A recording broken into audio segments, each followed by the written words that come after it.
சொன்னாங்க, ஒரு மனிதனுக்கு சொத்துன்னு சொன்னால் ரெண்டு தான். என்னதான் ரெண்டே ரெண்டு சொத்து. ஒன்று அவன் உண்டு கழித்தது, அவன் சாப்பிட்டான்ல, அதுதான் அவனுடையது.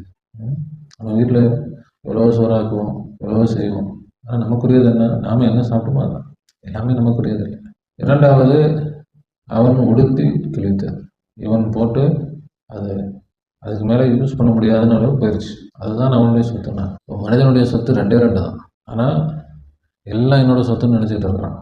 இது சொத்தை உண்மையில், இது சொத்து இல்லை. நீங்கள் சாப்பிட்டீங்களே அதுதான் உங்கள் சொத்து அப்படின்னு யாரும் ஏற்றுப்பாங்க? சாப்பிட்டோமே, நீங்கள் கிழிச்சிட்டீங்களே அதுதான் உங்கள் சொத்துன்னு அது யாரும் ஏற்றுப்பாங்க? அது கிழிஞ்சு போச்சு, அவ்வளோதான்.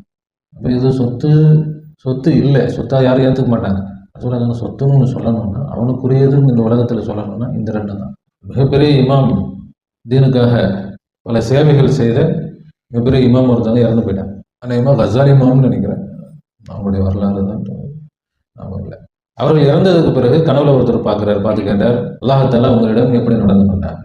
அப்போ அவர் சொன்னாங்க, இமாம் சொன்னாங்க, நான் ஒரு நாள் புத்தகம் எழுதிட்டு இருக்கும்போது என்னுடைய காலத்தில் அந்த மையை தொட்டு எழுதுவான். அப்போ நான் தொட்டு எழுதும்போது ஒரு சொட்டு மை விழுந்துச்சு, அதில் ஒரு உட்காந்து அதை குடிச்சிச்சு. அப்போ அதை நான் விரட்டாமல் அப்படி அமைதியாக அது குடிச்சிட்டு போகட்டும், அது போகிற வரைக்கும் அமைதியாக இருந்தேன். ஏதாவது இப்போ எனக்கு அசைச்சோம்னா அது பறந்து போயிடும், அது பறக்காமல் அது குடிக்கட்டும்.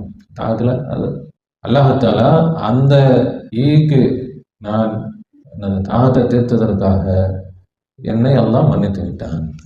அது எவ்வளவோ நன்மைகளை செஞ்சுருக்கிறாங்க, எவ்வளவோ தொழுதுருக்கிறாங்க, எவ்வளோ விவாதத்தை செஞ்சு, ஆனால் அந்த நேரத்தில் அந்த சின்ன ஒரு ஈக்கு, இப்போ அதுதான் எல்லாம் சொல்கிறான், ஃபமை யாமல் மிஸ்கால தர்ரத்தின் ஹைரை அணு அளவு நன்மையாக இருந்தால் அது அல்லாஹ்விடத்தில் பாதுகாக்கப்படும் நிச்சயமா. அப்போ எந்த ஒரு நன்மையையும் லேசாகவும் நினைக்கக்கூடாது, சின்ன விஷயம் தானே அப்படின்னு நினைக்கக்கூடாது.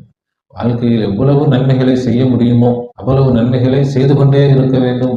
ஏதோ ஒரு விஷயம் அல்லாஹ்விற்கு பிடித்தமானதாக ஆகிவிட்டால் அதன் காரணமாக அல்லாஹ் நம்முடைய துனியாவையும் மாற்றுவான், நம்முடைய ஆகிரத்தையும் மாற்றுவான். அதே போலத்தான் அப்படியே மாற்றமாக நாம் செய்யக்கூடிய ஏதோ ஒரு விஷயம், இது சின்ன தப்பு தானே, இது சின்ன, அப்படி லேசாக நாம் நினைத்தால் அந்த ஒரு காரியம் நம்மை நரகத்தில் கொண்டு போய் சேர்த்தோம். நபி ஸல்லல்லாஹு அலைஹி வஸல்லம் ஹதீஸ்ல சொல்றாங்க, ஒரு மனிதன் நன்மையில் முன்னேறி சொர்க்கத்திற்கு நெருக்கத்தில் இருக்கும், சொர்க்கத்துடைய வாசலுக்கு நெருக்கத்தில் இருப்பான், அவ்வளோதான், அடுத்து ஒரு அடி எடுத்து வச்சு சொல்லணும். ஆனால் அந்த நேரத்தில் அவன் ஒரு தீமையை செய்து விடுவான், அதனால் அவன் அங்கிருந்து நரகத்திற்கு தூக்கி வீசப்படுவான். காலமெல்லாம் அவன் செஞ்சிருப்பான். ஆனால் ஏதோ ஒரு விஷயம் ஒன்று தானே அப்படின்னு நம்ம நினைக்க முடியாது. அதே போலத்தான் ஒரு மனிதன் பாவங்கள் செய்து நரகத்துடைய விளிம்பில் இருப்பான். அந்த மனிதன்